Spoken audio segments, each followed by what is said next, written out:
নমস্কার বন্ধুরা, সকলকে স্বাগত জানাচ্ছি। আশা করছি সবাই ভালো আছেন। আজকে আমি আপনাদের সাথে একদম ধাবার স্টাইলের চিকেন কারি রেসিপি নিয়ে চলে এসেছি। খুব সহজে এই রেসিপিটা কিভাবে বাড়িতে আপনারা তৈরি করবেন তারই সহজ রেসিপি শেয়ার করেছি। আশা করছি ভালো লাগবে। ভিডিও ভালো লাগলে ভিডিওটাকে লাইক আর শেয়ার করতে ভুলবেন না। চলুন তাহলে ঝটপট রেসিপিটা দেখে নেওয়া যাক। রান্নাটা করার জন্য আমি এখানে 750 গ্রাম চিকেন নিয়েছি। চিকেনটাকে ভালো করে জল দিয়ে ধুয়ে নিয়ে এখন জল ঝরিয়ে একটা বড় পাত্রে নিয়ে নিয়েছি। এবার উপর থেকে দিয়ে দিলাম আমি 1 চা চামচের মতো গোলমরিচের গুঁড়ো। তারপর দিয়ে দিলাম এর মধ্যে আমি স্বাদ মতো নুন। এখানে আমি 1 চা চামচের মতো নুন দিয়েছি। এইটা দিয়ে দিচ্ছি আমি পাতিলেবুর রস। এখানে একটা মাঝারি সাইজের পাতিলেবুর পুরোটাই আমি যতটা রস বেরিয়েছিল সেটা দিয়ে দিয়েছি। তার সাথে দিয়ে দিলাম 1 চা চামচ হলুদ গুঁড়ো। এই সবকিছু দিয়ে চিকেনটাকে ভালো করে মাখিয়ে নিতে হবে আর 10 মিনিটের জন্য রেস্টে রাখতে হবে। আপনারা এখানে গোলমরিচের জায়গায় লঙ্কার গুঁড়ো দিতে পারেন আর লেবুর রসের জায়গায় টক দইও ব্যবহার করা যেতে পারে। তো এটা 10 মিনিট রেস্টে রেখে দিলাম। এই সময় একটা মশলা পেস্ট রেডি করে নেব। তার জন্য এখানে একটা বড় সাইজের পেঁয়াজ, স্বাদ মতো কাঁচা লঙ্কা, দুটো বড় সাইজের রসুনের থেকে যতগুলো কোয়া বেরিয়েছিল সেই কটা, আর 1.5 ইঞ্চি সাইজের আদাকে এইভাবে টুকরো করে অল্প জল দিয়ে ভালো করে একটা ফাইন পেস্ট রেডি করে রাখতে হবে।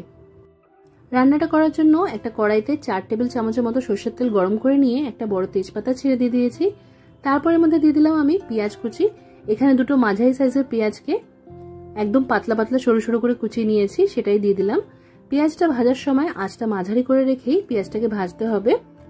মোটামুটি 3 মিনিটের মতনই সময় লাগবে পেঁয়াজটা এইভাবে সোনালি করে ভাজতে। এখানে পেঁয়াজ ভাজা হয়ে গেছে। এবার এর মধ্যে আমরা যেই পেঁয়াজ, আদা, রসুন, কাঁচা লঙ্কার পেস্টটা রেডি রেখেছিলাম সেইটা দিয়ে দেব।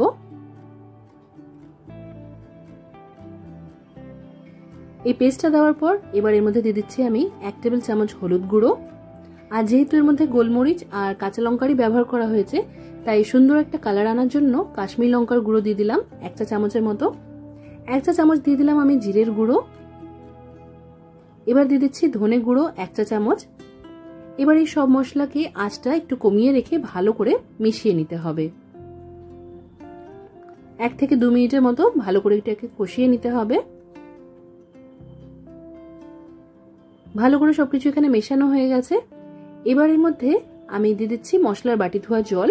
এতে করে মশলাটা তলায় ধরবে না আর সুন্দরভাবে কষানোও হয়ে যাবে।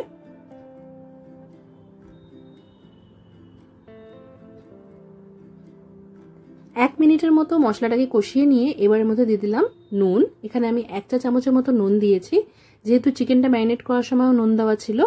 নুনটা দেওয়ার পর ভালো করে মিশিয়ে নিলাম। এবার এটা ঢাকা দিয়ে 2 মিনিটের মতো ভালো করে কষিয়ে নিতে হবে। এবার 2 মিনিট পর ঢাকাটা সরিয়ে রাখলাম। এর মধ্যে আমি টমেটো দিয়ে দিচ্ছি। এখানে টমেটোগুলোকে এরকম সরু সরু পাতলা পাতলা করে কেটে নিয়েছি আর দুটো মাঝারি সাইজের টমেটো কুচি আছে এখানে। আপনারা টমেটো না দিতে চাইলে এখানে ফ্যাটানো টক দইও ব্যবহার করতে পারেন। তারপর এর মধ্যে যে চিকেনটা ম্যারিনেট করে রেখেছিলাম সেটা দিয়ে দিলাম। চিকেনটা দেওয়ার পর আঁচটা 2 মিনিটের জন্য বাড়িয়ে দিতে হবে। তারপর ভালো করে মশলার সাথে চিকেনটাকে মিশিয়ে নিতে হবে। এই প্রথম 2 মিনিট একটু আঁচ বাড়িয়ে নিয়ে চিকেনটাকে ভেজে নিলে চিকেনটা ভেতর পর্যন্ত সুন্দর জুসি হবে। তো এখানে ভালো করে 2 মিনিট এটাকে হাই ফ্লেমে রান্না করে নিয়ে ঢাকা দিয়ে 4 মিনিটের মতো রান্না করে নিয়েছি। এখন ঢাকাটা সরিয়ে রাখলাম। দেখতেই পাচ্ছেন চিকেনের থেকে কতটা জল উঠেছে। এই রান্নায় আমি আর আলাদা করে জলের ব্যবহার করব না। চিকেনটা এইভাবেই মশলার সাথে আর নুন মেশানো হলে সুন্দরভাবে নিজে থেকেই জল উঠে ভালোভাবে সুসিদ্ধ হয়ে যাবে। তো এখানে টমেটোগুলো গলে গেছে আর চিকেনটাও আরো 2 মিনিটের মতো কষানো হয়ে গেছে। এবার এর মধ্যে দিয়ে দিচ্ছি আমি 1/2 চা চামচের মতো গরম মশলার গুঁড়ো। গরম মশলার গুঁড়োর মধ্যে আছে দারচিনি, ছোট এলাচ আর লবঙ্গ। এগুলোকে সম পরিমাণে নিয়ে ভালো করে আমি গুঁড়ো করে নিয়েছি, সেটাই দিয়ে দিলাম। গরম মশলা গুঁড়োটা দিয়ে ভালো করে মিশিয়ে নিতে হবে। আরো 1 মিনিট রান্না করে নিয়ে এর মধ্যে দিয়ে দিতে হবে কাসুরি মেথি। এই ধাবা স্টাইল চিকেন কারিতে কিন্তু কাসুরি মেথি দিতেই হবে সেই ফ্লেভারটা, স্বাদটা আনার জন্য। তো কাসুরি মেথিটা দেওয়ার পর ভালো করে মিশিয়ে নিতে হবে। আর যারা এর মধ্যে আলু দিতে চান তারা কিন্তু আলুটা আগে থেকে ভেজে নিয়ে এই সময় দিয়ে দেবেন।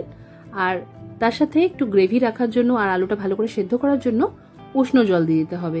আমি এই রান্নায় বেশি গ্রেভি রাখতে চাই না, তাই আমি এর মধ্যে আর জল দিলাম না। এবার আরেকবার চিকেনটাকে ভালো করে মিক্স করে নিয়ে এটা ঢাকা দিয়ে আমরা 10 মিনিটের জন্য একদম কমানো আঁচে রান্না করে নেব।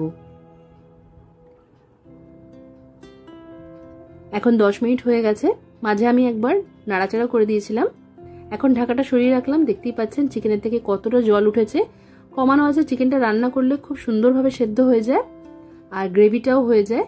আর এরকম যারা একটু কষা কষা খেতে ভালোবাসেন তারা এরকম গ্রেভি রেখেই কিন্তু আঁচটা বন্ধ করে দেবেন। এর থেকে বেশি টানাতে যাবেন না, কারণ একটু ঠান্ডা হলে গ্রেভিটা আরও টেনে যাবে। আশা করছি আজকের রেসিপিটা আপনাদের কাছে সহজ লেগেছে। অবশ্যই করে রেসিপিটা ট্রাই করবেন, কমেন্ট করে জানাতে ভুলবেন না যে রেসিপি কেমন লাগলো। আজকের মতো এখানেই শেষ করলাম। সবাই খুব ভালো থাকবেন আর সবাইকে খুব ভালো রাখবেন। ধন্যবাদ।